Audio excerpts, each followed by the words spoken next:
Baik, Bu. Shalom Bapak Ibu, salam sejahtera buat kita semuanya.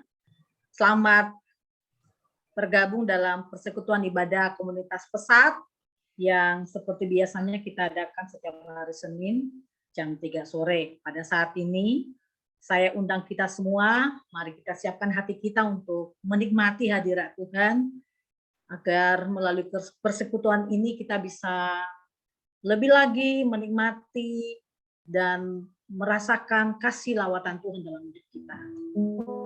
Mari kita berdoa, kita berdiam diri sejenak, kita siapkan hati kita,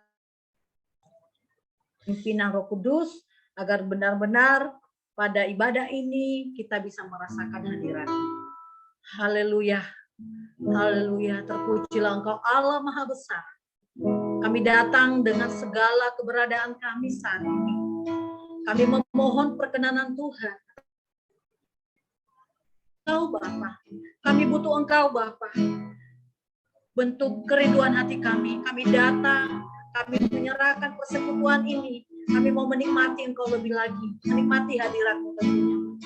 Terima kasih Bapa yang baik. Kuduskan setiap kami, layakkan kami di hadapan-Mu. Dan jangan lewatkan satupun di antara kami. Kami rindu menikmati lawatan-Mu pada hari ini. Terima kasih Tuhan Yesus. Kami berdoa, kami menyerahkan semuanya di dalam pimpinan kuasa Roh Kudus. Di dalam nama Yesus. Kami berdoa. Haleluya. Mari kita siapkan hati kita dengan satu pujian yang akan membawa kita masuk di dalam hadirat, kita bisa menikmati hadiratnya lebih lagi. Mari kita katakan dengan lagu kasih yang terindah, hati yang mulia, hanya kutemukan di dalam Yesusku. Haleluya. Kasih yang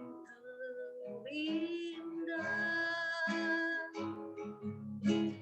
hati yang mulia, hanya ku temukan di dalam-Mu, Yesusku. Pujian dari hatiku selalu di setiap waktu, tiada pernah berubah kasih-Mu. Karya terbesar dalam hidupku, pengorbananmu yang selamatkanku. Engkaulah harta yang tak ternilai, yang ku miliki dan ku hargai. Yesus, Engkau bukan bumi.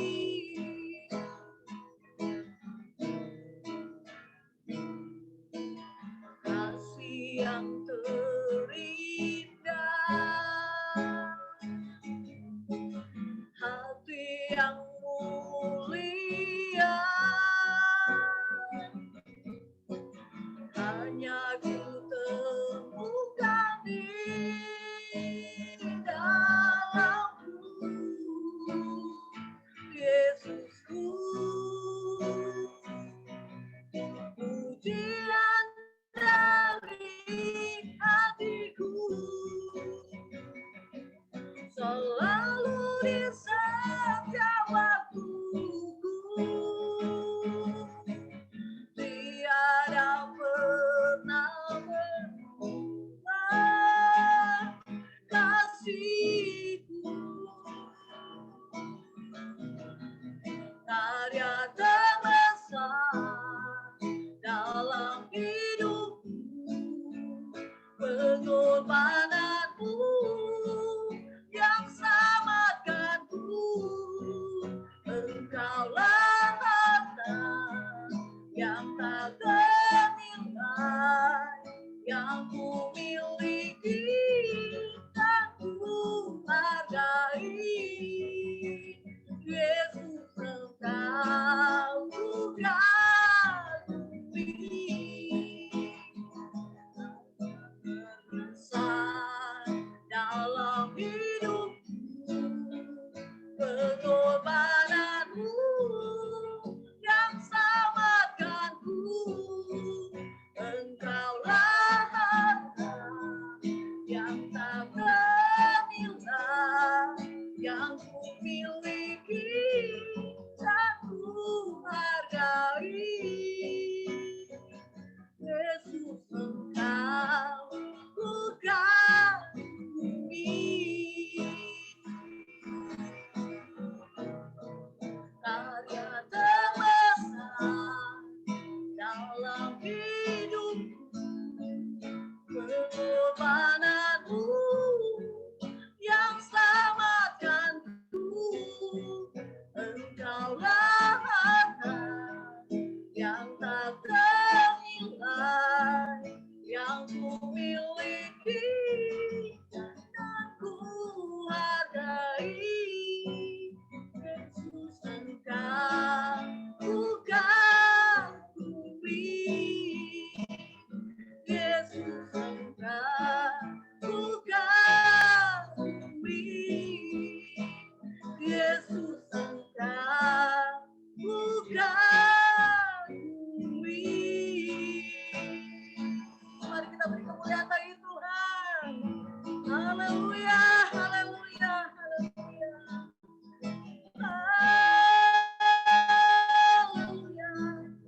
Haleluya, haleluya, haleluya. Terpujilah namamu, Allah Maha Besar. Haleluya.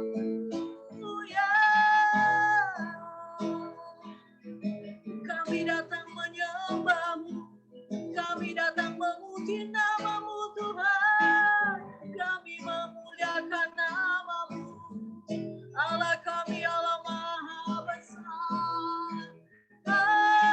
Haleluya, haleluya. Hosana, Hosana bagi Allah kami. Terima kasih Tuhan, segala pujian syukur kami naikkan hanya bagi Tuhan, bagi Raja Maha Besar yang telah mati bagi kami, yang telah menyelamatkan kami. Haleluya,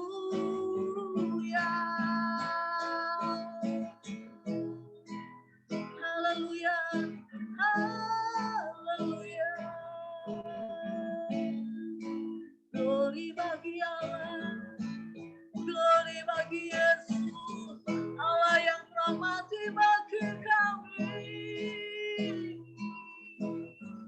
Karyamu besar, pengorbananmu begitu mulia Tuhan. Haleluya, haleluya. Hanya Engkau saja yang kami sembah, yang kami puji, yang kami tinggikan selama hidup kami.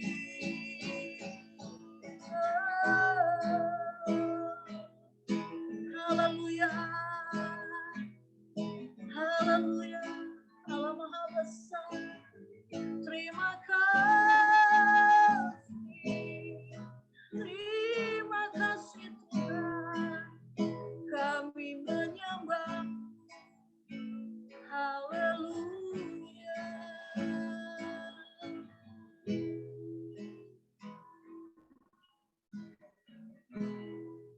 Karya terbesar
Tuhan, kami mau katakan bahwa karya-Mu yang begitu besar dalam hidup kami sungguh tidak ternilai harganya.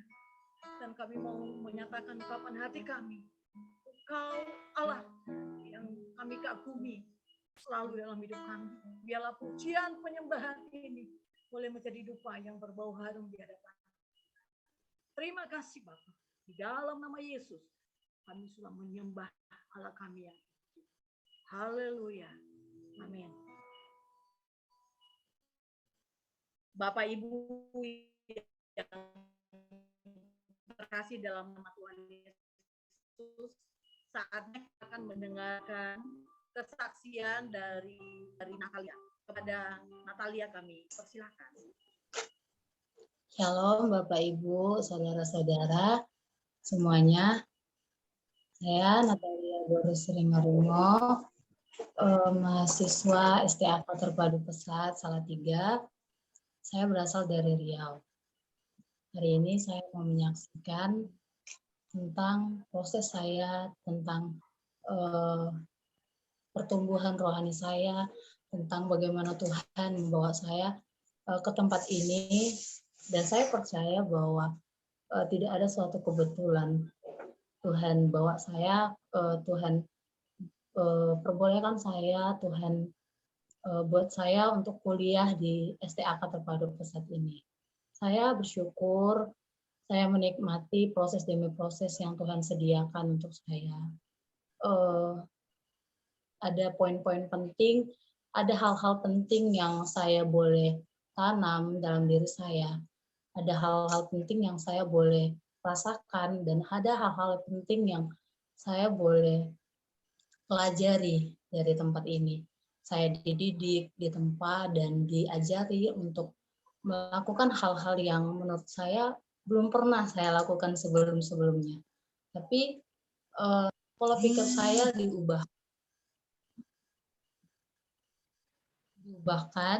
untuk menjadi pola pikir yang maju ke depan.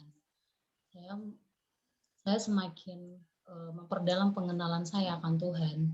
Seperti saya semakin mendekatkan diri saya kepada Tuhan, menjadi serupa dengan berkarakter.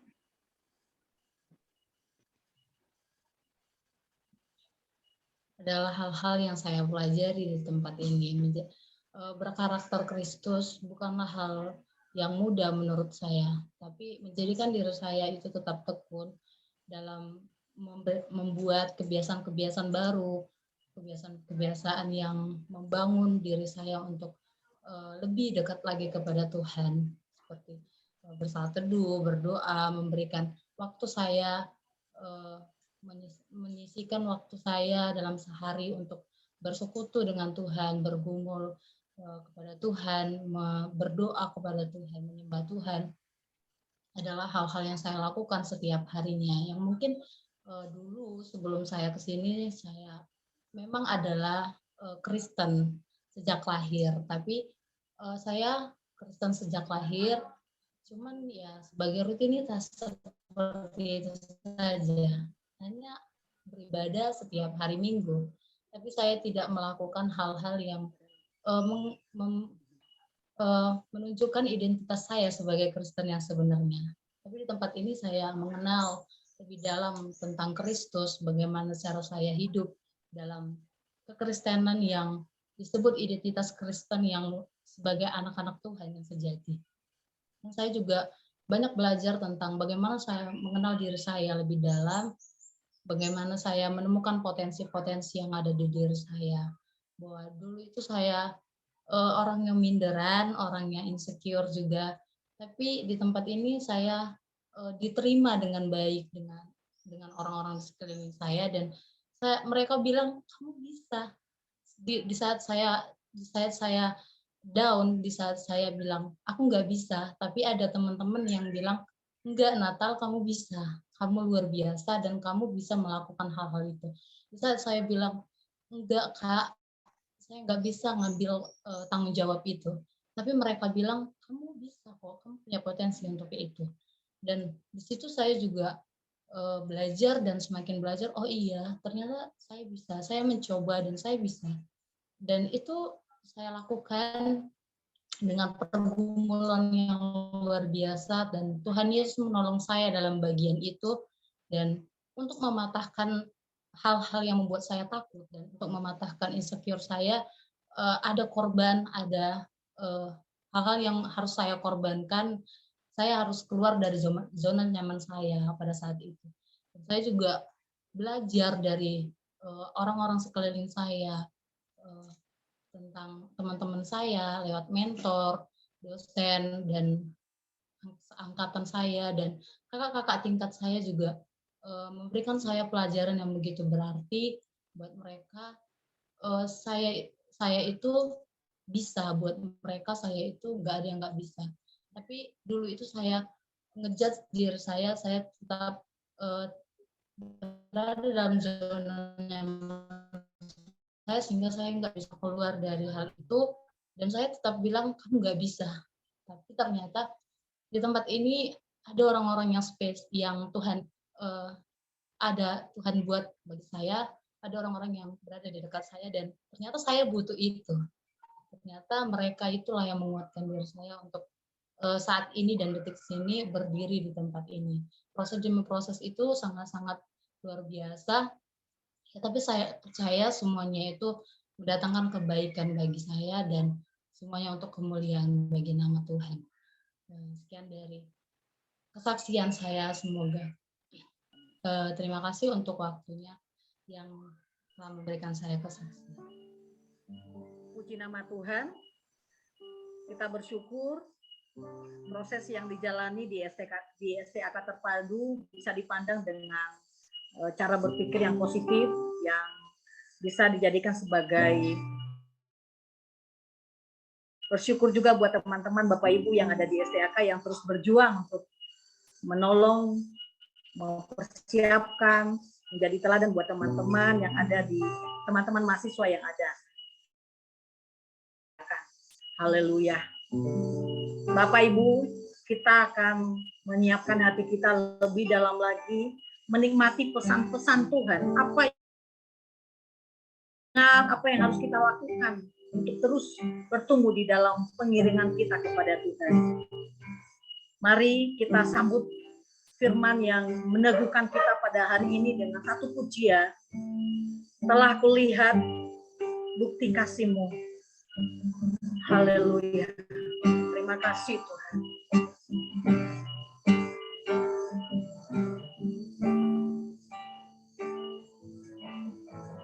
Telah kulihat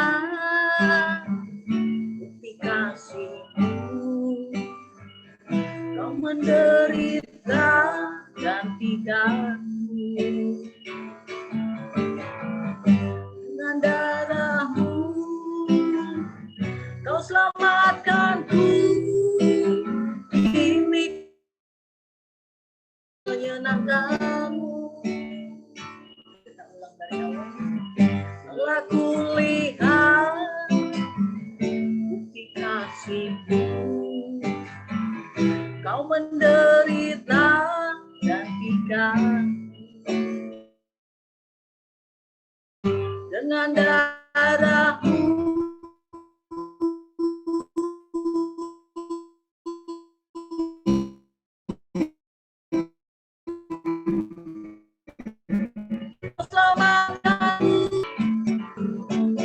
terlalu besar kasih-Mu.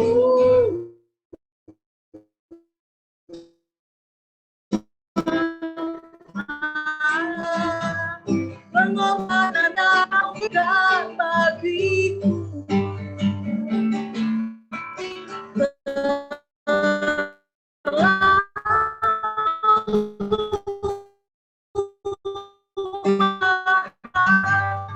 Darah-Mu Yesus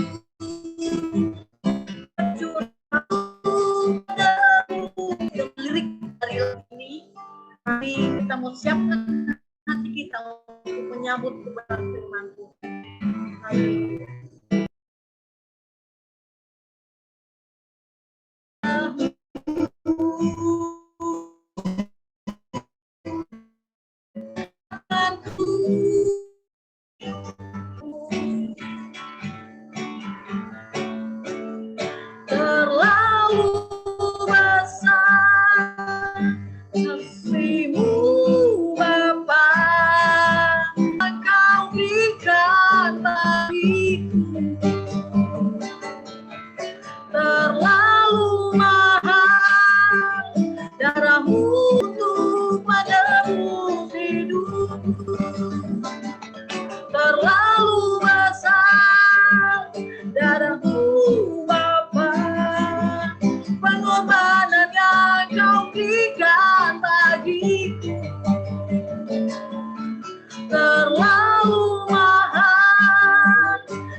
bersedia, saya serahkan. Bapak Ibu Saudara, sebelum kita mendengar firman Tuhan, mari kita berdoa. Terima kasih untuk kasih-Mu yang besar, untuk karya-Mu yang luar biasa dalam hidup kami. Oleh karena pengorbanan-Mu lah sehingga Engkau melayakkan kami manusia berdosa, manusia hina. Engkau angkat kami, Engkau merdekakan kami. Karya salib-Mu, pengorbanan-Mu sungguh luar biasa menebus hidup kami. Terima kasih Bapa di sorga untuk saat ini dalam persekutuan kami. Kami rindu untuk sama-sama mau belajar kebenaran firman-Mu. Roh Kudus hadir berkarya bagi kami semua dalam persekutuan ini, dalam kebenaran firman-Mu di saat ini. Engkau pakai hamba-Mu untuk menjadi saluran berkat. Biarlah Roh Kudus yang akan berkarya lewat pemberitaan firman Tuhan di sore hari ini. Dan hamba percaya bahwa kami semua yang mendengar, biarlah Roh Kudus yang akan terus berkarya di hidup kami. Kebenaran-Mu akan menguatkan dan meneguhkan kami semua di sore ini. Terima kasih Bapa, terpuji Engkau. Kami siap mau merenungkan kebenaran firman-Mu. Dalam nama Yesus Tuhan, kami bersyukur berdoa. Haleluya. Amin. Shalom Bapak Ibu. Bersyukur oleh karena kasih Tuhan yang luar biasa sehingga kita bisa kembali ada dalam persekutuan di sore hari ini. Terima kasih untuk kepercayaan bisa menyampaikan firman Tuhan di sore hari ini. Untuk sore ini saya dikasih tema kebangkitan Kristus memberikan pengharapan. Kebangkitan Kristus memberikan pengharapan, memberi pengharapan. Kita akan sama-sama membaca Alkitab yang terambil di dalam 1 Korintus pasalnya yang ke-15. 1 Korintus pasal 15. Kita akan membaca beberapa ayat, ya, ayat 3, ayat 4, ayat 14 dan ayat 17. 1 Korintus 15 ayat 3 dan 4. Kemudian kita lanjut pada ayat 14 dan ayatnya yang ke-17. Sebab firman Tuhan berkata, sebab yang sangat penting telah kusampaikan kepadamu, yaitu apa yang telah kuterima sendiri, ialah bahwa Kristus telah mati karena dosa-dosa kita sesuai dengan kitab suci. Ayat yang keempat, bahwa ia telah dikuburkan dan bahwa ia telah dibangkitkan pada hari yang ketiga sesuai dengan kitab suci. Kita lanjut pada ayat yang ke-14. Tetapi andai kata Kristus tidak dibangkitkan, maka sia-sialah pemberitaan kami dan sia-sialah juga kepercayaan kamu. Ayat yang ke-17 kita lanjut lagi. Dan jika Kristus tidak dibangkitkan, maka sia-sialah kepercayaan kamu dan kamu masih hidup dalam dosamu. Dan yang terakhir, Bapak Ibu, kita akan baca dalam 1 Petrus pasal 1. 1 Petrus pasal 1. Kita baca pada ayatnya yang ketiga. 1 Petrus 1 ayat 3.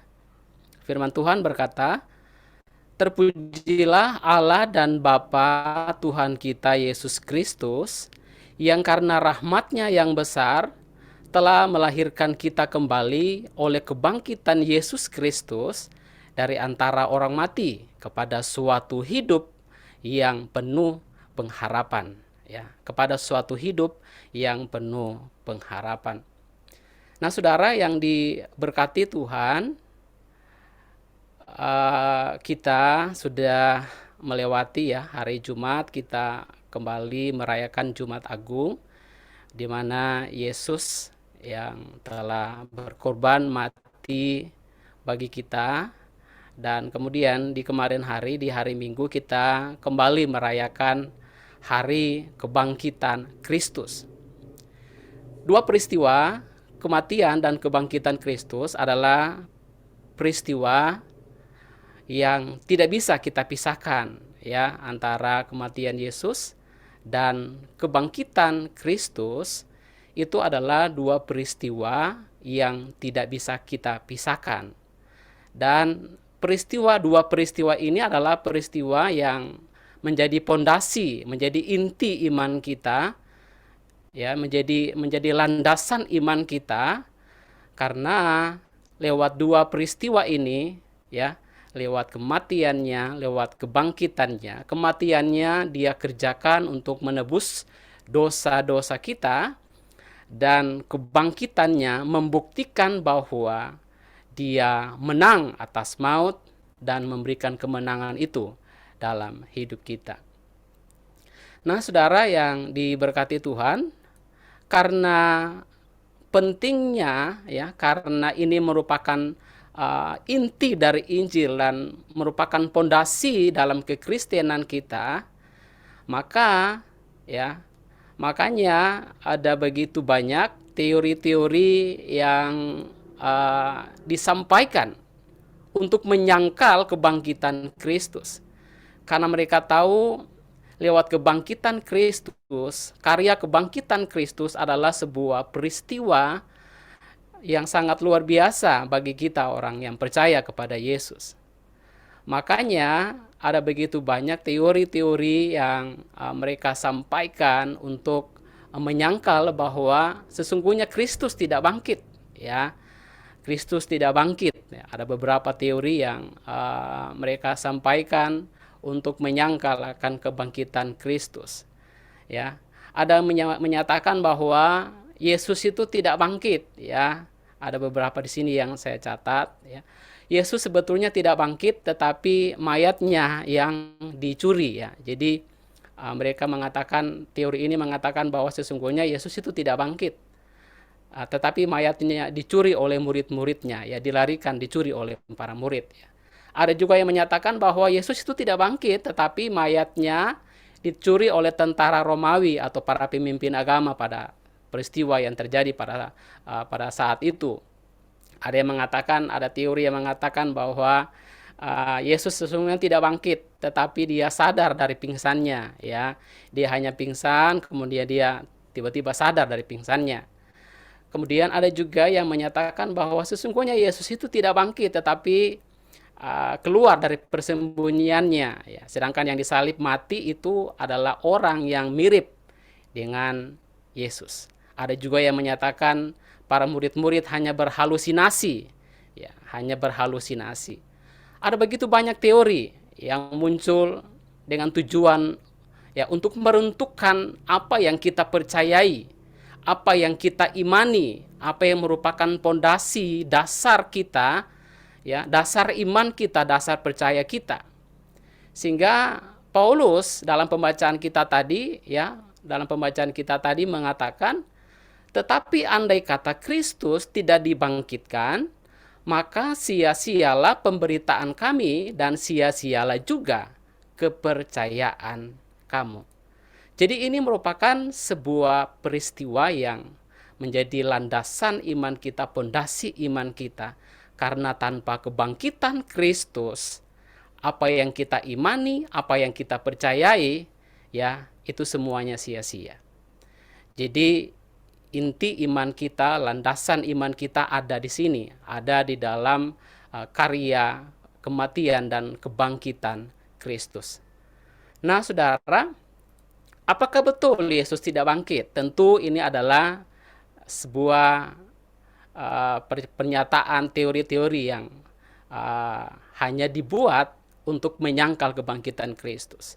Ada begitu banyak fakta yang membuktikan bahwa Yesus itu benar-benar bangkit.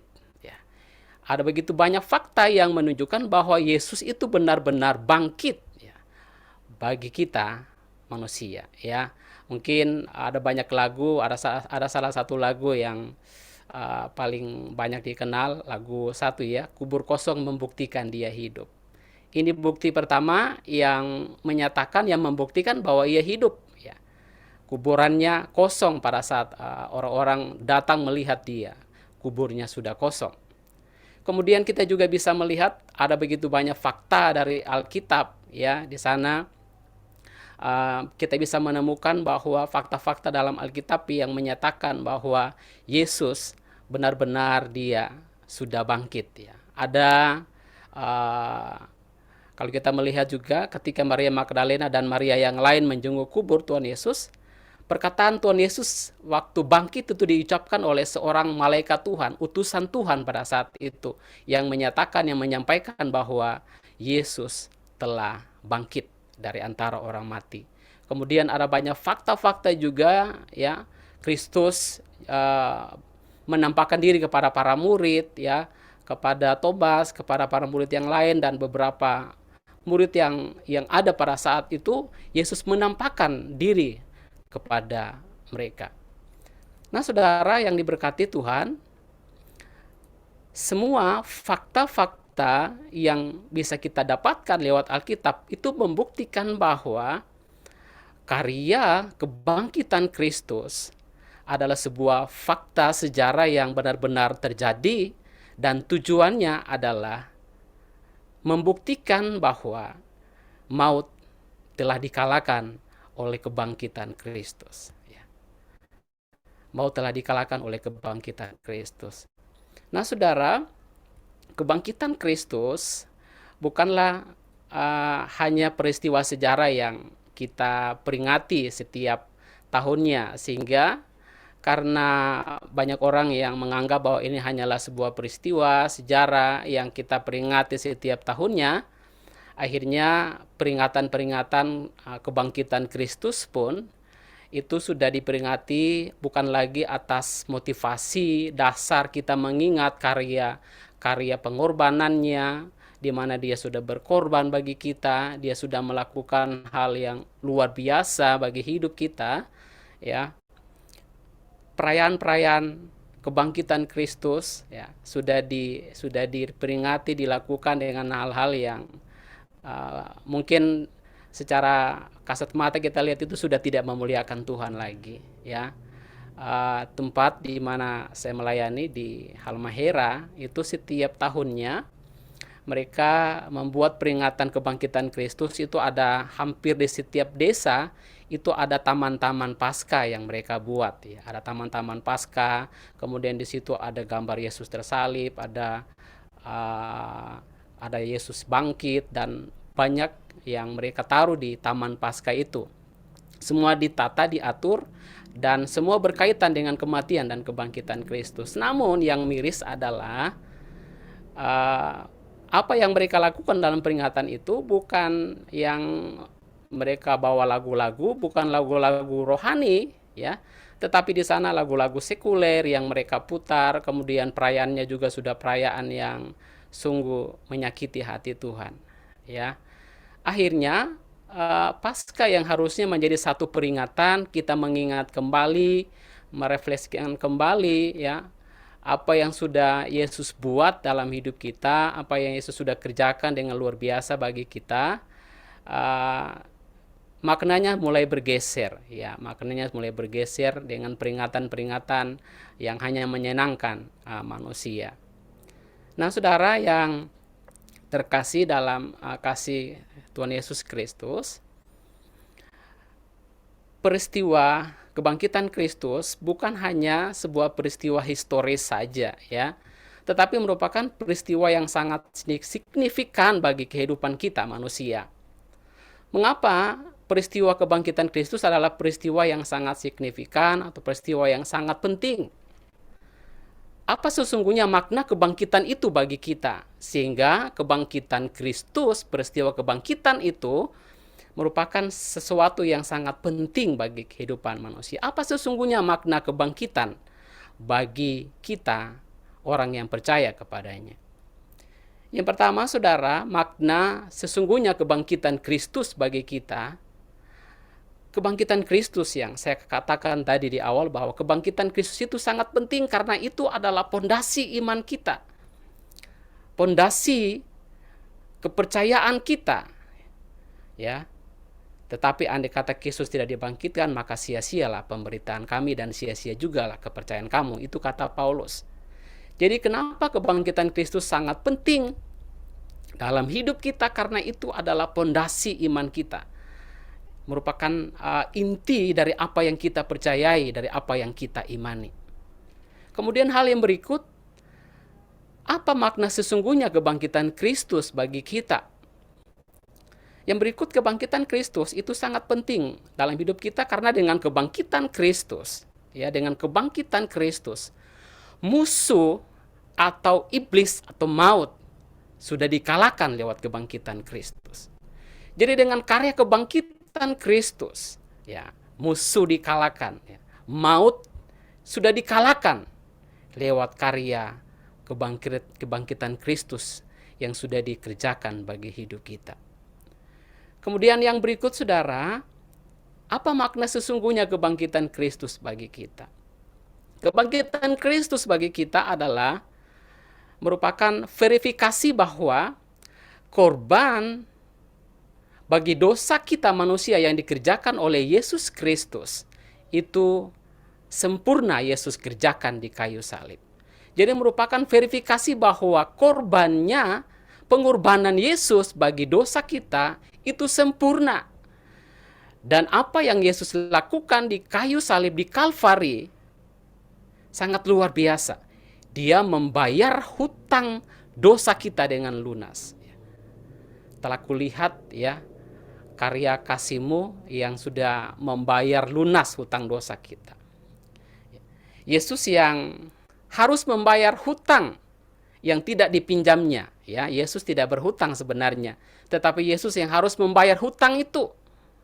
Dan kita manusia yang berhutang yang tidak mampu kita bayar itu, Yesus menanggung semua hutang dosa kita lewat pengorbanannya di kayu salib.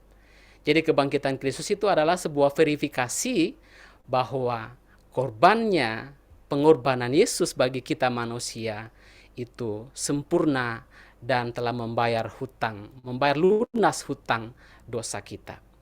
Dalam 1 Korintus 6 ayat 20 berkata, sebab kamu telah dibeli dan harganya telah lunas dibayar. Karena itu muliakanlah Allah dengan tubuhmu. Jadi kebangkitan Kristus itu memverifikasi bahwa apa yang sudah Yesus lakukan di kayu salib lewat kematiannya itu sempurna membayar lunas hutang dosa kita. Kemudian yang berikut, saudara, apa makna penting kebangkitan Kristus bagi hidup kita?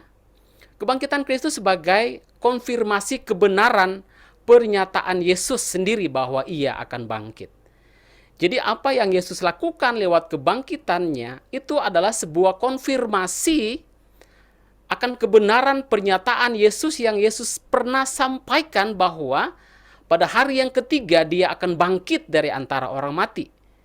Jadi dengan kebangkitannya itu mengkonfirmasi apa yang Yesus sampaikan, apa yang Yesus nyatakan adalah sebuah kebenaran, bukan sebuah kebohongan.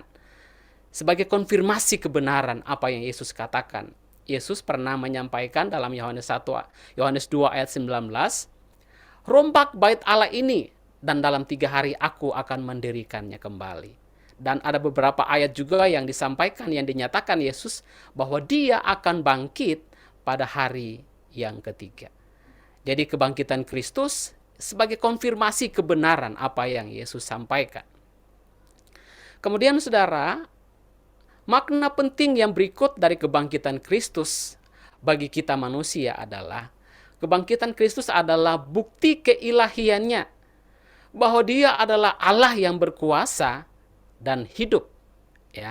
Dengan kebangkitan Kristus membuktikan bahwa Dia adalah Tuhan, Dia adalah Allah yang berkuasa dan Dia adalah Allah yang hidup. Allah maut tidak menguasainya, kematian tidak menguasainya. Dia adalah Allah yang berkuasa, Dia adalah Allah yang hidup. Jadi ini makna kebangkitan Kristus bagi hidup kita. Kemudian yang berikut, saudara, ada beberapa di sini yang saya catat makna-makna kebangkitan Kristus. Yang berikut adalah kebangkitan Kristus meneguhkan bahwa Ia benar-benar hidup dan mampu memberikan kehidupan yang menyelamatkan kepada semua orang yang percaya kepadanya. Jadi dengan kebangkitan Kristus, dengan karya kebangkitan Kristus itu meneguhkan bahwa Ia benar-benar hidup Dan karena ia hidup, maka ia mampu memberikan kehidupan yang menyelamatkan kepada semua kita yang percaya kepadanya. Yohanes 11 ayat 25 berkata, jawab Yesus, akulah kebangkitan dan hidup. Barang siapa percaya kepadaku, ia akan hidup walaupun ia sudah mati. Ini luar biasa, ya. Jadi dengan kebangkitan Kristus meneguhkan bahwa ia hidup dan sanggup memberikan kehidupan bagi kita yang percaya kepadanya. Yang berikutnya, saudara, apa makna kebangkitan Kristus bagi kita? Kebangkitan Kristus memberi pengharapan bagi kita manusia. Ini yang menjadi tema kita yang diberikan kepada saya. Kebangkitan Kristus memberi pengharapan bagi kehidupan kita manusia. 1 Petrus 1 ayat 3 berkata, terpujilah Allah dan Bapa Tuhan kita Yesus Kristus, yang karena rahmat-Nya yang besar telah melahirkan kita kembali oleh kebangkitan Yesus Kristus dari antara orang mati kepada suatu hidup yang penuh pengharapan. Jadi makna kebangkitan Kristus yang terakhir bagi kita adalah kebangkitan Kristus itu memberi pengharapan dalam hidup kita. Apa pengharapan di balik kebangkitan Kristus itu bagi kita? Ini yang akan sama-sama menjadi perenungan kita di sore hari ini. Apa pengharapan di balik kebangkitan Kristus bagi kita orang yang percaya kepadanya? Saudara, ada beberapa hal di sini yang saya bisa mau bagikan, pengharapan yang akan kita terima, ya, di balik kebangkitan Kristus yang sudah Dia kerjakan bagi hidup kita. Yang pertama, pengharapan yang akan kita terima di balik kebangkitan Kristus, ya. Yang pertama adalah kebangkitan Kristus memberi pengharapan akan terjadinya sebuah transformasi hidup, sebuah transformasi kehidupan yang luar biasa, perubahan hidup yang luar biasa yang akan terjadi di dalam kehidupan kita. Jadi lewat kebangkitan Kristus memberikan pengharapan dalam hidup kita, ya, memberikan pengharapan dalam hidup kita akan terjadinya sebuah perubahan hidup, transformasi hidup. Kebangkitan Kristus memberikan pengharapan supaya kita yang percaya kepadanya, yang percaya akan kebangkitannya, terjadi di sana perubahan hidup, transformasi hidup. Kalau kita melihat dalam 1 Korintus, ya, dalam 1 Korintus yang kita baca tadi, 1 Korintus 15 ayat 9, di sana Paulus berkata, 1 Korintus 15 ayat 9 hingga 11, karena aku adalah yang paling hina dari semua rasul, bahkan tidak layak disebut rasul, sebab aku telah menganiaya jemaat Allah. Ayat yang ke-10, tetapi karena kasih karunia Allah, aku adalah sebagaimana aku ada sekarang, dan kasih karunia yang dianugerahkannya kepadaku tidak sia-sia. Sebaliknya, aku telah bekerja lebih keras daripada mereka semua. Tetapi bukannya aku, melainkan karena kasih karunia Allah yang menyertai aku. Sebab itu, baik aku maupun mereka, demikianlah kamu mengajar, dan demikianlah kamu menjadi percaya. Nah, saudara, ini adalah pernyataan dari Rasul Paulus. Dia mengatakan bahwa sesungguhnya dia adalah rasul, ya. Dia adalah yang paling hina. Aku adalah yang paling hina dari semua rasul, bahkan tidak layak disebut rasul. Kenapa dia nyatakan itu? Nah, mungkin kita semua sudah pernah mengetahui seperti apa latar belakang hidup dari Paulus, yang dahulu namanya Saulus. Dia adalah seorang penganiaya jemaat. Sesungguhnya dia menyatakan tidak layak disebut rasul, karena apa yang dia lakukan di masa lalunya itu sangat jahat. Sangat jahat, karena dia sebagai seorang penganiaya jemaat yang sangat luar biasa pada saat itu. Namun ada satu ungkapan yang luar biasa, ya, dikatakan, tetapi karena kasih karunia Allah, aku adalah sebagaimana aku ada sekarang, dan kasih karunia Dia yang dianugerahkannya kepada aku tidak sia-sia. Terjadi satu perubahan hidup dalam hidupnya. Ya, ketika dia terjadi perjumpaan pribadi dengan Yesus, dengan Tuhan yang mati dan bangkit itu, ya, dari situ, ya, itu titik awal terjadi perubahan hidup yang luar biasa dari seorang Saulus menjadi, namanya diubah menjadi Paulus. Terjadi perubahan hidup, terjadi transformasi hidup yang luar biasa dalam hidup Paulus. Yang dulu sebagai penganiaya jemaat, tapi waktu dia jumpa, terjadi perjumpaan pribadi dengan Yesus yang tersalib, mati dan bangkit itu. Semua berubah. Ya, terjadi satu transformasi hidup, perubahan hidup yang luar biasa. Perubahan hidup seperti apa yang dialami oleh Paulus? Ya, perubahan hidup seperti apa, saudara?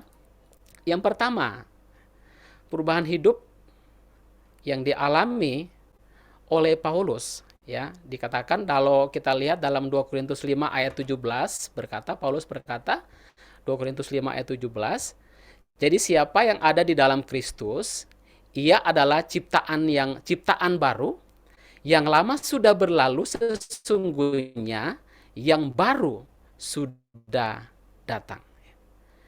Jadi saudara, bukan hanya terjadi perubahan moral secara moral, ya. Ada yang pernah berkata bahwa tidaklah baik menjadi orang yang nakal, ya, atau jahat atau bejat, ya. Lebih baik aku membenahi moralku, aku mau jadi orang baik, ya. Tentunya perkataan ini tidak ada salahnya, ya. Jadi dia mungkin mulai melihat kok sifatnya jahat, bejat, ya, tanpa etika, dan muncullah hasrat untuk mau membenahi moralnya. Tentunya perkataan ini tidak salah, namun makna perubahan hidup dalam kehidupan kita bukan hanya seperti pernyataan tadi, ya. Orang yang tidak mengenal Kristus pun bisa saja, ya, dia mungkin dulu jahat bisa jadi baik, ya. Moralnya dulu tidak baik sekarang menjadi baik, dulu tidak punya etika sekarang menjadi beretika. Itu pasti akan terjadi di dalam semua manusia. Orang yang tidak mengenal Kristus pun bisa. Namun perubahan yang dimaksudkan oleh Paulus bagi kita orang yang percaya adalah kita menjadi ciptaan baru, menjadi manusia baru. Ini yang dimaksudkan oleh Paulus. Perubahan di mana kita benar-benar menjadi ciptaan yang baru, menjadi manusia yang baru, kata Paulus, yang lama sudah berlalu, sesungguhnya yang baru sudah datang. Nah, saudara, ada dua hal yang saya renungkan perubahan yang terjadi dalam kehidupan dari Paulus, ya. Ada dua hal yang terjadi perubahan dalam hidupnya. Yang pertama, terjadi perubahan status hidup dalam kehidupan Paulus. Ya, kalau kita lihat, Paulus dulu adalah seorang penganiaya jemaat. Dia dulu adalah orang yang tidak mengenal kebenaran. Dulu dia adalah orang mungkin yang jahat di pemandangan manusia pada saat itu karena dia sering menganiaya jemaat. Namun, statusnya berubah sejak dia jumpa dengan Tuhan. Dari penganiaya jemaat menjadi seorang pemberita Injil yang luar biasa, ya. Dari seorang yang tidak mengenal kebenaran menjadi orang yang benar-benar hidup di dalam kebenaran. Dari seorang yang mungkin hanya fokus kepada hidupnya, sekarang dia benar-benar hidup melayani banyak jiwa-jiwa dibawa kepada Kristus. Ada perubahan status. Mungkin dulu dia layak dihukum oleh karena apa yang dilakukan jahat di mata Tuhan. Tetapi waktu dia jumpa dengan Tuhan, waktu dia jumpa pribadi dengan Tuhan, di sana statusnya diubah Tuhan yang luar biasa. Ya. Dia benar-benar mengenal Tuhan, mengenal kebenaran, dan dia menjadi orang yang melayani Tuhan dengan luar biasa. Ya, kita bisa lihat karya-karya pelayanan yang dilakukan oleh Paulus sungguh luar biasa. Nah, sedang hati Tuhan, bukankah apa yang dialami oleh Paulus mungkin sama kita alami juga sebagai orang yang percaya hari-hari ini. Kalau kita melihat kembali hidup kita yang lama, hidup status kita yang lama, ya seperti apa? Tentunya kita tahu siapa kita, ya. Status hidup kita yang belum mengenal kebenaran, yang belum hidup dalam Tuhan. Tetapi waktu kita jumpa pribadi dengan Tuhan, ada pengenalan pribadi dengan Tuhan, tentunya itu yang akan membuat kita semakin mengalami perubahan hidup itu dalam hidup kita. Mengalami perubahan, mengalami pertumbuhan dalam hidup kita. Perjumpaan pribadi Paulus menjadikan dia mengalami perubahan, mengalami pertumbuhan dan sangat luar biasa.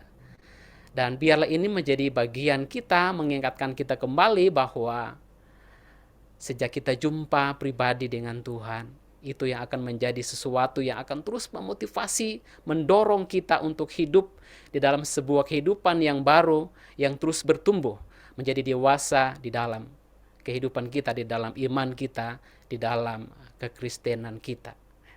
Jadi status kita berubah, ya, dari dulu yang tidak mengenal kebenaran, sekarang kita mengenal kebenaran. Yang dulu mungkin kita hidup jauh dari Tuhan, sekarang kita hidup dekat dengan Tuhan. Dulu kita tidak mengasihi Tuhan, sekarang kita hidup mengasihi Tuhan di atas segala-galanya di dalam hidup kita. Hal yang kedua, saudara, perubahan yang terjadi dalam hidup Paulus, terjadi perubahan arah hidup dalam kehidupan Paulus, ya. Terjadi perubahan arah hidup. Kalau kita baca ayat Filipi 3 ayat 6 di sana, ya, ayat 6 hingga 8 berkata, tentang kegiatan aku penganiaya jemaat, tentang kebenaran dalam mentaati hukum Taurat aku tidak bercacat. Tetapi apa yang dahulu merupakan keuntungan bagiku sekarang kuanggap rugi karena Kristus. Malahan segala sesuatu kuanggap rugi karena pengenalan akan Kristus Yesus Tuhanku lebih mulia daripada semuanya. Oleh karena Dialah aku telah melepaskan semuanya itu dan menganggapnya sampah supaya aku memperoleh Kristus. Ayat yang ke-13 berkata, saudara-saudara, Filipi 3 ayat 13, saudara-saudara, aku sendiri tidak menganggap bahwa aku telah menangkapnya, tetapi ini yang kulakukan.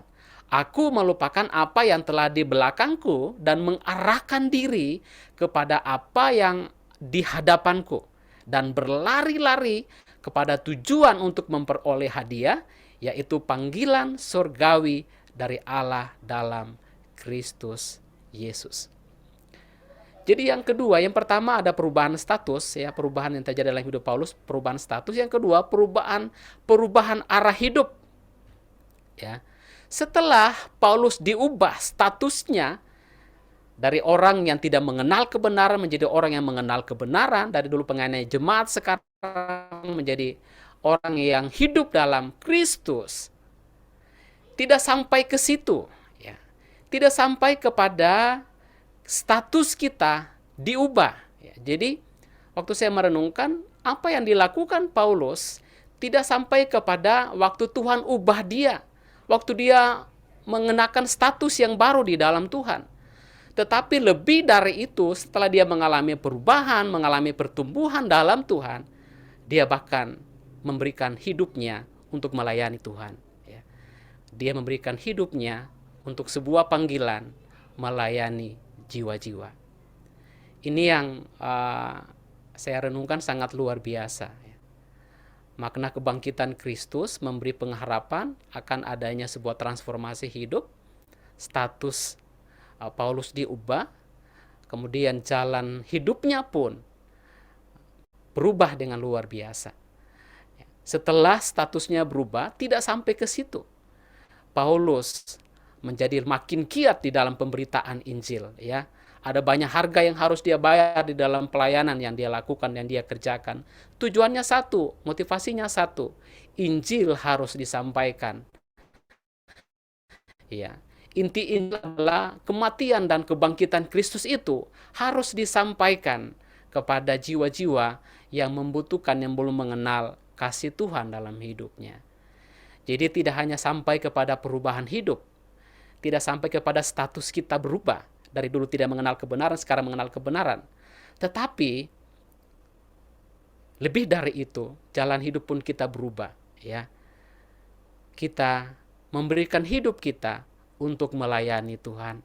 Nah, saudara-saudara, tentu ini yang menjadi perenungan kita. Kita bersyukur ada di dalam pelayanan ini. Ini adalah bagian yang harus kita lakukan, yang kita kerjakan. Kehidupan Paulus menjadi satu teladan yang luar biasa bagi kita. Tidak sampai kepada hanya perubahan status hidup, tetapi lebih dari itu, hidup yang sudah diubahkan Tuhan, hidup yang sudah Tuhan ubah, yang sudah jadikan ciptaan yang baru, kehidupan yang sudah kita miliki pun, kita beri bagi Tuhan untuk melayani Dia. Melayani jiwa-jiwa yang membutuhkan kasih dan pertolongan yang mereka butuhkan lewat apa yang kita mau sampaikan dalam hidup mereka. Nah, saudara, itu dia hal yang pertama, pengharapan akan adanya perubahan hidup. Kemudian yang kedua, pengharapan apa ya? Pengharapan apa di balik kebangkitan Kristus itu dalam hidup kita? Hal yang kedua adalah melalui kebangkitan Kristus memberi pengharapan akan kepastian iman kita.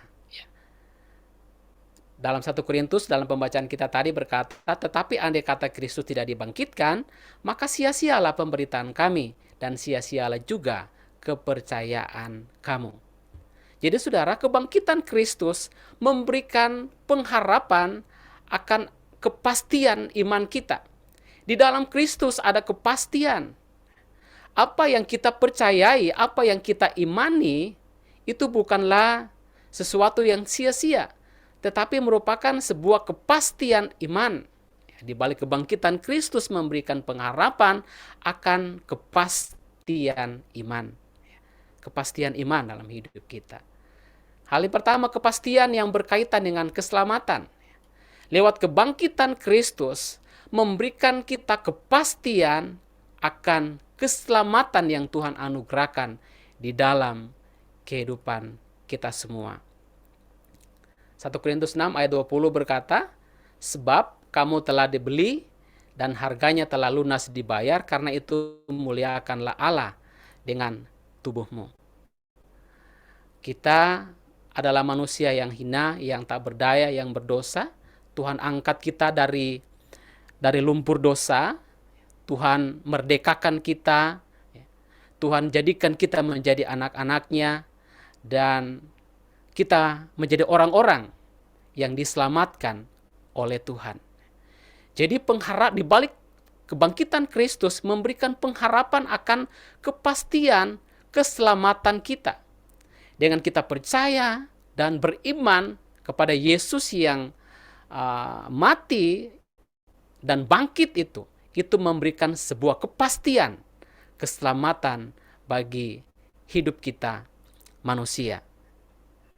Roma 10 ayat 9 berkata, sebab jika kamu mengaku dengan mulutmu bahwa Yesus adalah Tuhan dan percaya dalam hatimu bahwa Allah telah membangkitkan Dia dari antara orang mati, maka kamu akan diselamatkan.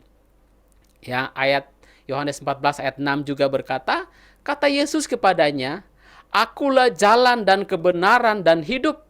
Tidak ada seorang pun yang datang kepada Bapa kalau tidak melalui aku. Ya, ada beberapa ayat sini yang saya mau bacakan dengan cepat, ya, yang berbicara tentang keselamatan itu yang Tuhan kerjakan bagi kita. Kisah Para Rasul 4 ayat 12, dan keselamatan tidak ada di dalam siapapun juga selain di dalam Dia, sebab di bawah kolong langit ini tidak ada nama lain yang diberikan kepada manusia yang olehnya kita dapat diselamatkan. Dan ayat yang terakhir, Yohanes 10 ayat 28 berkata, dan aku memberikan hidup yang kekal kepada mereka, dan mereka pasti tidak akan binasa sampai selama-lamanya, dan seorang pun tidak akan merebut mereka dari tanganku. Ini adalah jaminan kepastian keselamatan yang Tuhan beri dalam hidup kita. Setiap kita yang percaya kepadanya tidak akan binasa, tetapi kita akan memperoleh keselamatan yang kekal yang akan Tuhan anugerahkan bagi kita yang percaya kepadanya, yang percaya kepada Yesus yang mati dan Yesus yang telah bangkit memberikan kemenangan dalam hidup kita. Ya, Dia memberikan keselamatan dalam hidup kita, memberikan kemenangan itu dalam hidup kita. Sehingga apa yang kita percayai, apa yang kita imani, itu tidak sia-sia, tetapi akan menjamin kita, memberikan satu kepastian bagi kita bahwa keselamatan akan menjadi bagian kehidupan kita yang percaya kepadanya.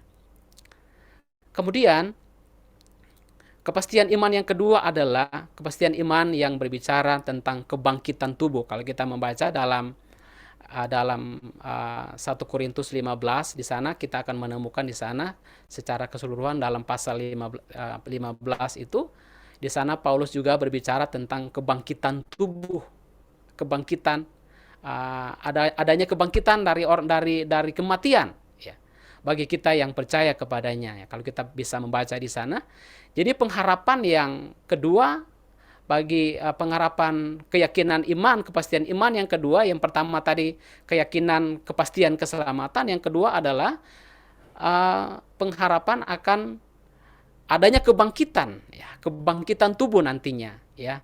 Ketika Yesus datang yang kedua kali, ada kebangkitan tubuh. Kita akan mengenakan tubuh kemuliaan, tubuh yang baru yang Tuhan sudah muliakan, ya. Saudara, kita semua bisa baca di dalam 1 Korintus di sana, 1 Korintus 15, di sana kita akan menemukan di sana yang berbicara tentang kebangkitan tubuh. Ya, kebangkitan Kristus menjamin bahwa akan ada kebangkitan orang yang mati. Jadi ini pengharapan yang kita miliki, pengharapan kepastian keselamatan, kemudian pengharapan akan adanya kebangkitan tubuh, ya, di waktu yang akan datang bagi kita yang sungguh-sungguh percaya kepadanya. Nah, saudara yang diberkati Tuhan, kebangkitan Kristus adalah sebuah karya penyelamatan Allah yang sudah Allah kerjakan bagi kehidupan kita. Lewat kebangkitan Kristus memberikan pengharapan bagi kita semua, pengharapan yang akan mengubah hidup kita, mengubah status kita, mengubah jalan hidup kita, sehingga kita terus ada di dalam anugerahnya, ya, kita terus ada di dalam panggilannya, semakin terus giat di dalam pelayanan ini. Semua dimotivasi oleh karena apa yang sudah Dia lakukan dan kerjakan bagi hidup kita. Dan kebangkitan Kristus pun memberikan satu kepastian iman kita, baik itu kepastian keselamatan. Dia memberikan keselamatan, kehidupan kekal bagi kita yang percaya kepadanya, dan juga pengharapan akan ada kebangkitan tubuh, kebangkitan orang yang mati, ya, di kedatangan Yesus yang kedua kali akan ada kebangkitan itu terjadi. Biar ini akan menjadi bagian kita, sehingga kita semakin memahami, semakin memaknai akan hari kebangkitan Kristus. Itu akan membuat kita terus kuat, terus teguh, dan terus memotivasi kemenangan. Karena kebangkitan Kristus itu memberi kemenangan di dalam hidup kita. Kiranya kebenaran ini akan memberkati kita semua di sore ini. Mari kita berdoa. Bapa, terima kasih untuk firman-Mu di saat ini. Kami bersyukur Engkau kembali mengingatkan kami apa yang sudah Engkau kerjakan di kayu salib, di Kalvari. Engkau tersalib, Engkau mati, dan Engkau bangkit, memberikan kemenangan dalam hidup kami. Dan apa yang sudah kami alami, yang sudah kami nikmati dalam hidup kami, perubahan-perubahan hidup yang kami alami, perubahan status yang kami alami dalam hidup kami menjadi ciptaan yang baru, hidup dalam manusia baru. Dan itu akan terus menggairahkan kami, sehingga hidup kami persembahkan yang terbaik untuk panggilan melayani Engkau. Terima kasih Tuhan untuk firman-Mu di kesempatan ini. Materikan firman-Mu di hidup kami, sehingga kami akan terus dikuatkan, dimampukan di dalam kami menjalani kehidupan kami. Dalam nama Yesus Kristus kami bersyukur untuk firman-Mu. Haleluya. Amin. Puji nama Tuhan. Terima kasih Pak Hizkia untuk perenungan firman yang sudah disampaikan kepada kita semua. Kiranya menolong kita untuk semakin bertumbuh ke arah keserupaan kepada Kristus. Saat ini Bapak Ibu semuanya, kita akan berdoa syafaat kepada Saudari Ika. Kami serahkan untuk memimpin kita di dalam doa syafaat. Oke, shalom Bapak Ibu. Sore hari ini kita akan sama-sama berdoa syafaat. Saya minta slide-nya.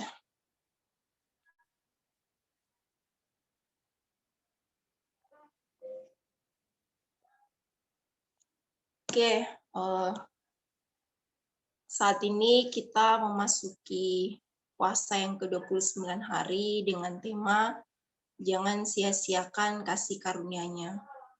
Di firman Tuhan yang sama-sama kita renungkan yaitu di 2 Korintus 6 ayat 1 sampai 2 dikatakan bahwa banyak orang lupa bahwa hidup di dunia ini hanyalah sementara. Mereka berfoya-foya menghabiskan hidupnya untuk hal yang sia-sia. Mereka hidup dalam dosa dan tidak memikirkan perkara-perkara rohani. Seolah-olah hidup di dunia ini akan terus-menerus berlangsung. Mereka merasa masih muda, masih kuat, nanti saja melayani Tuhan.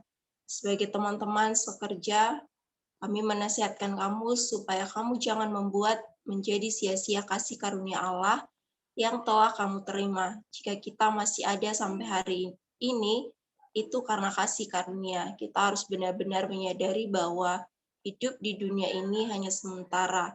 Karena itu layanilah Tuhan. Selagi masih kuat, kobarkan karunia-karunia roh, menangkan banyak jiwa bagi Kristus. Selama masih ada kesempatan, jangan sia-siakan kasih karunia yang kita sudah terima dari Tuhan. Nah, Bapak Ibu, kita akan sama-sama berdoa. Kita mau sama-sama minta supaya Roh Tuhan senantiasa menolong kita, memenuhi kita, sehingga kita dapat melewati hari lepas hari dengan menjadi berkat bagi orang lain. Kita akan minta Bapak Ibu mengaktifkan mic-nya dan kita akan sama-sama berdoa untuk hal ini. Mari kita sama-sama berdoa. Kami berdoa sore hari ini. Tuhan, kami berdoa. Anugerah Tuhan agar memenuhi hati kami dengan roh hidup kami untuk Hari Tuhan menolong supaya kami tidak menyia-nyiakan hidup kami sementara kami masih ada di dunia ini. berdoa Terus mengerjakan dengan sungguh-sungguh untuk pelayanan yang kau percayakan. Yesus, Kau menolong kami Bapa agar hari hidup lepas kami juga bukan kami yang terjadi berkat lain. kami berada Dalam nama Yesus semua yang kami lakukan kami boleh menjadi berkat. mana kau percayakan kami hidup dan Kami percaya tolong semua Tolong kami bagian pelayanan yang kau percayakan kiranya itu akan menjadi berkat menjadi berkat bagi orang lain, menjadi partner pelayanan yang baik. Terima kasih. Rekan-rekan, dalam nama Tuhan Yesus kami berdoa. Ini yang menjadi harapan kami, ya Tuhan, ya Roh Kudus-Mu yang terus menolong kami, memimpin kami hari lepas hari. Kami mohon agar Roh Kudus-Mu memampukan kami untuk peka dengan orang-orang yang ada di sekitar kami yang membutuhkan pertolongan kami. Terima kasih Bapa, di dalam nama Yesus, haleluya, amin. Kita akan melanjutkan doa kita.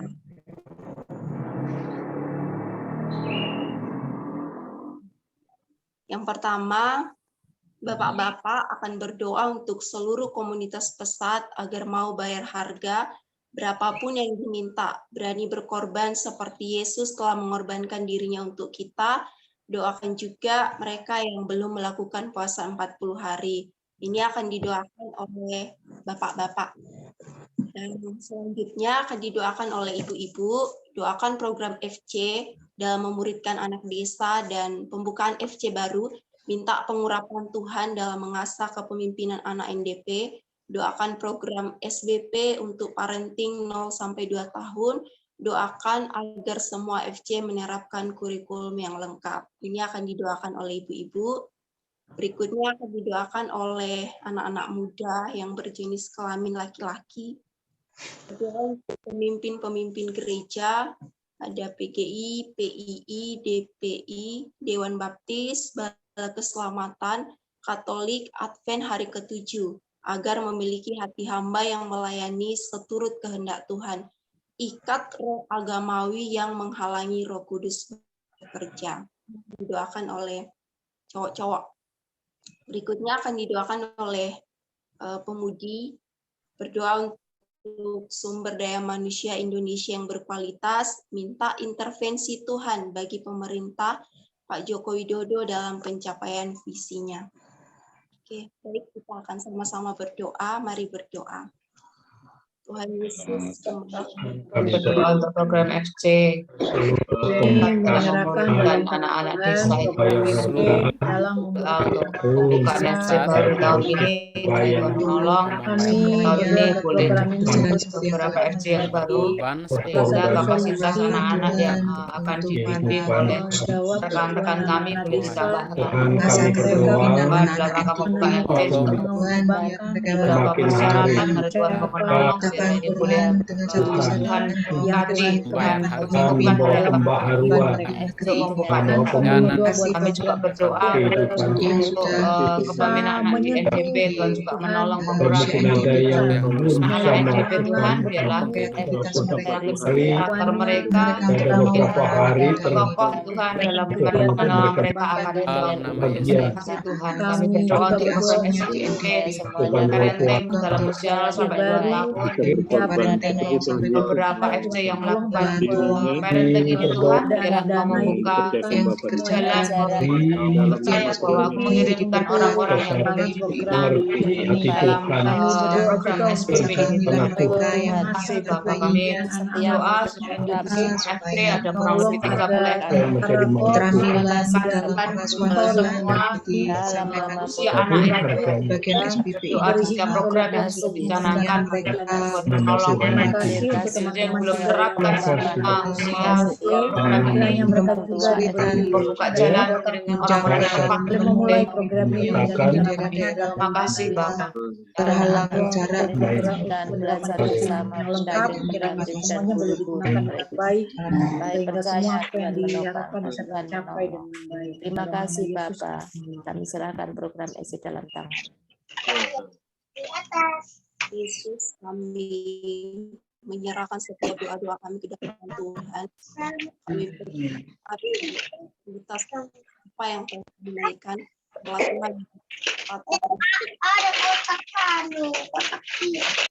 Dalam nama Yesus, haleluya, amin. Baik Bapak Ibu, kita akan berdoa untuk pokok doa yang terakhir. Kita akan berdoa untuk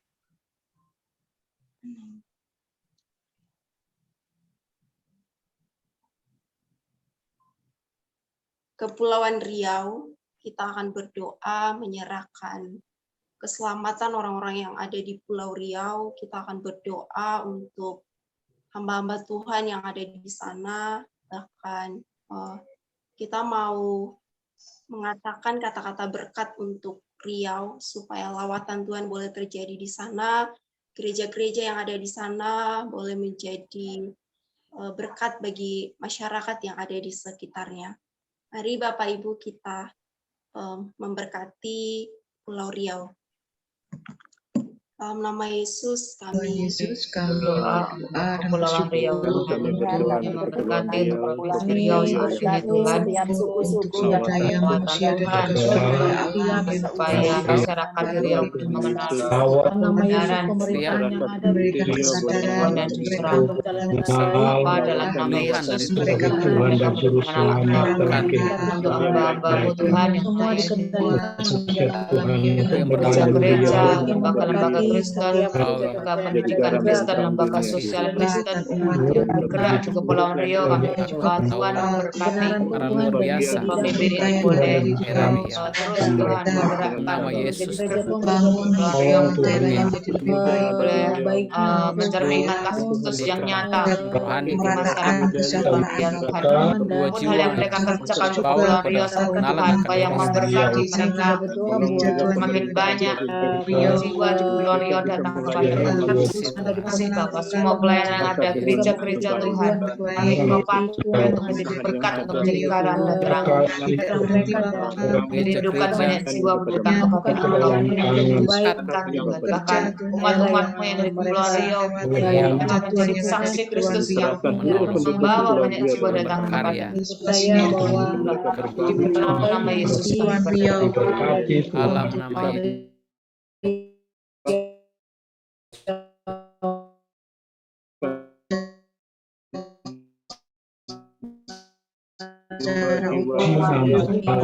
para misionaris memberitakan kebenaran firman, memberitakan Injil, mencari jiwa-jiwa jiwa boleh mengenal setiap perjalanan mereka berhasil, setiap mereka ketemu kami semuanya bahwa datang teman yang melayani di Riau juga mereka diberi keberanian mengalami perjumpaan menjangkau pribadi jiwa yang ada di sana. dengan Tuhan. Dalam nama Yesus kami berdoa. Terima kasih Bapak. Kami menyerahkan Kepulauan Riau ke dalam tangan Tuhan. Kami rindu Pulau Riau dilawat oleh Tuhan. Kami rindu kemuliaan Tuhan terjadi atas Pulau Riau. Kami menyerahkan generasi muda yang ada di sana. Tuhan yang boleh bekerja atas kehidupan mereka sehingga mereka boleh menjadi generasi-generasi yang takut akan Tuhan. Terima kasih Bapa, terima kasih Tuhan. Kami menyerahkan setiap doa-doa kami ke dalam tangan Tuhan. Biarlah Tuhan yang boleh menjawab tepat pada waktunya sesuai dengan kehendak Tuhan. Terima kasih untuk kami semua yang boleh berdoa. Biarlah Tuhan yang juga terus menolong kami. Apapun yang menjadi pergumulan kami hari-hari ini, biarlah kami menyerahkan semuanya ke dalam tangan Tuhan. Terima kasih Bapa, terima kasih Yesus. Kami menyerahkan kelanjutan ibadah kami ke dalam tangan Tuhan. Amin. Terima kasih Kak Tika. Ya. Terima kasih Kak Tika untuk telah memimpin kita di dalam doa syafaat. Saat ini kita akan menyerahkan kepada Bu Sri untuk menyampaikan pengumuman. Ya, terima kasih untuk Bapak Ibu yang sudah melayani pada sore hari ini, Pak Iskia, Bu Rostani, Pak Guntur, Kak Tika, Kak Narile sudah bersaksi. Saya percaya ini semua boleh menjadi berkat untuk kita semua. Ya, yang pertama pengumuman untuk kita semua. Minta tolong Mbak Seli bisa. Ya, Bapak Ibu yang berkeluarga, kami mengingatkan untuk waktu yang makin dekat bahwa kita ada coaching session keluarga pesat. Jadi saat ini ada yang terdata ada 37 keluarga yang mengikuti. Jadi kami berharap jika masih ada Bapak Ibu yang bisa mengikuti, kami harapkan bisa ikut pada hari Kamis nanti tanggal 21 April jam 5 sampai jam 7. Ya, ini bukan seminar yang lama kita mendengar, tidak, tapi nanti ini akan lebih banyak kita bisa sharing pergumulan dalam keluarga kita masing-masing. Jadi mari Bapak Ibu, kami sangat berharap untuk peserta bisa bertambah. Kami mohon maaf ada beberapa yang dihubungi. Jika Bapak Ibu keluarga terlewat dihubungi oleh HRD, silakan menginformasikan ke HRD. Ya, jadi kita sangat rindukan nanti Bapak Ibu Apostolik akan mendampingi kita dalam keluarga ini. Nah, saya bersyukur ada Bapak Ibu yang sudah merindukan untuk acara ini ya. Jadi mereka sangat ingin untuk bisa digembalakan, bisa dibimbing gitu ya dalam membangun keluarga. Jadi mari sama-sama Bapak Ibu yang berkeluarga bisa bergabung di hari Kamis nanti. Yang belum informasi bisanya, tolong bisa informasi ke HRD. Ada beberapa sebagian besar sudah. Jadi kita harapkan untuk semua yang berkeluarga bisa bergabung di acara ini. Kemudian pengumuman yang kedua, bahwa pada hari Selasa, ada Mbak Celia.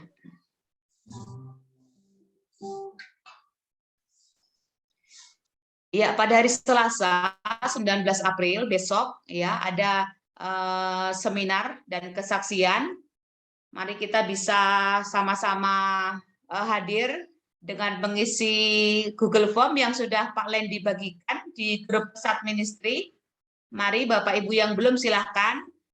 Kita sebenarnya ada kuota 200 orang dan kita dari Pesat yang mendaftar baru 64 ya. Jadi Bapak Ibu yang belum mendaftar silahkan mendaftar, ngisi Google Form yang sudah Pak Len dibagikan di grup Pesat. Nanti juga akan di-share di tempat yang lain, Bu HRD nanti bisa membantu.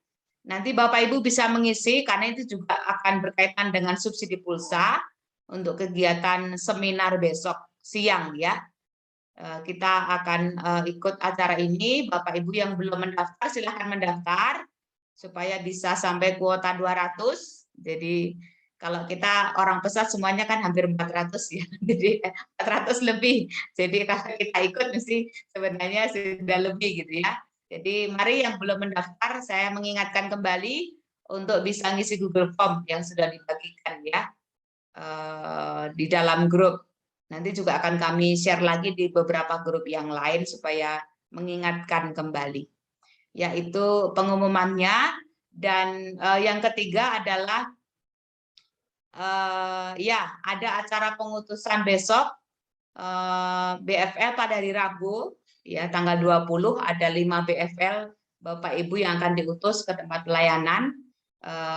Mari Bapak Ibu bisa doakan di keluarga masing-masing di tim supaya 5 BFL ini boleh sungguh-sungguh siap untuk menjadi berkat di tempat pelayanan yang sudah disiapkan ya. Mereka boleh menjadi terang, boleh menjadi inspirator bagi FCFC yang akan mereka tempati.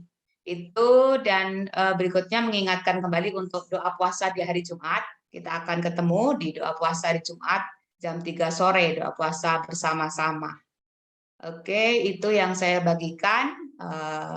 Tuhan Yesus memberkati. Saya kembalikan ke Bu Ros. Terima kasih Bu Sri. Bapak Ibu yang terkasih, kita akan mengakhiri persekutuan kita, ibadah kita pada sore hari ini. Nanti Pak Hizki akan memimpin kita di dalam doa penutup dan doa berkat. Sebelumnya kita angkat pujian bersama-sama. Terima kasih Yesusku, terima kasih Yesusku. Terima kasih Yesusku. Terima kasih Yesusku. Syukur hanya bagi Yesusku. Terima kasih Yesusku. Puji syukur hanya bagi Tuhanku. Terima kasih Yesusku. Terima kasih Yesusku.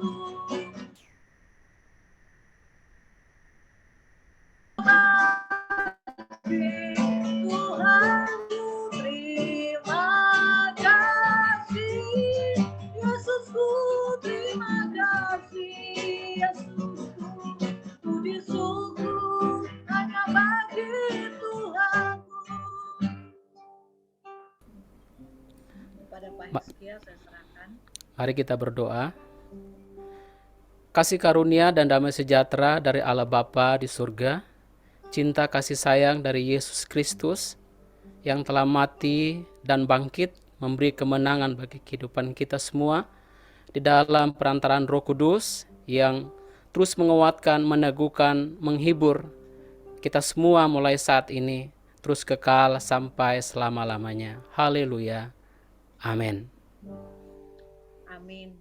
Ibadah kita sudah selesai. Tuhan Yesus memberkati kita semua. Salam semua, Tuhan memberkati. Terima kasih Bapak Ibu untuk kehadirannya. Terima kasih.